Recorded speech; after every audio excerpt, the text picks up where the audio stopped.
आज की इस वीडियो में हम आपको दिखाएंगे ऐमन खान की वो हसीन तस्वीर जो उन्होंने अपनी नन्ही शहजादी निमल की पैदाइश के बाद पहली बार सोशल मीडिया पर शेयर की हैं।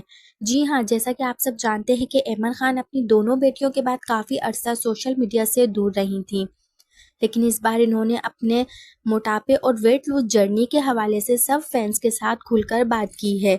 जहां पहले ऐमन खान ने अपनी बेटियों के बाद कम वीडियोस और फोटो शेयर की थी, वहीं अब निमल के पैदा होने के बाद इन्होंने मदाहों को हैरान कर दिया है। इस बार ऐमन खान ने अपनी ब्लैक कलर की हसीन शर्ट में तस्वीरें शेयर की और बताया कि वो किस तरह से अपना वजन कम करने जा रही हैं। दिलचस्प बात तो ये है कि कुछ लोग ऐमन खान को ट्रोल भी करते हुए नजर आए और यह तक कहा कि बेटियों के लिए 3 बेटियां हो चुकी हैं, अब चौथा बच्चा कब होगा। लेकिन वहीं इनके लाखों चाहने वालों ने ऐमन और नन्ही निमल के लिए ढेरों दुआएं की और बेहद मोहब्बत का इजहार किया।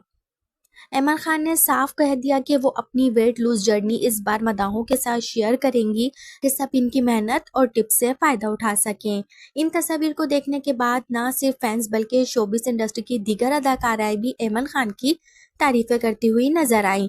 तो नाज़रीन, आपको ऐमन खान की ये नई तस्वीर और इनका अंदाज कैसा लगा? कि आप भी चाहते हैं कि वो अपनी वेट लूज जर्नी वीडियोस की शक्ल में आप सबके साथ शेयर करें? अपनी कीमती राय कमेंट्स में जरूर दीजिएगा। वीडियो को लाइक और चैनल को सब्सक्राइब करना ना भूलें। मिलते हैं एक और नई वीडियो के साथ। ढेर सारा ख्याल रखिएगा। तब तक के लिए खुदा हाफिज।